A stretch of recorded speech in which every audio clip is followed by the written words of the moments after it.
Hey everybody, what is going on? I hope you guys are all doing well and welcome to another tutorial video. In this video, I'll be explaining to you guys how you can increase your storage on Google Photos. So let's get right into it.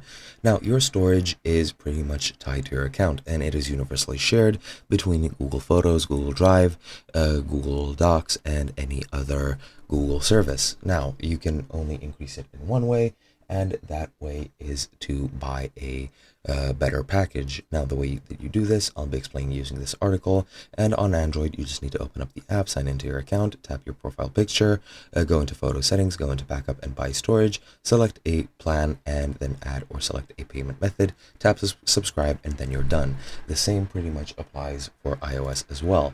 Now, on the computer, what you need to do is go into photos.google.com, sign into your account, go into settings, under your backup, quality options, select buy storage, select a plan, add or select your payment method, select subscribe, and this option will only appear if you're running out of storage and you have photos in original quality, and that should be pretty much it. Hope you guys enjoyed, and I'll be seeing you guys in another video.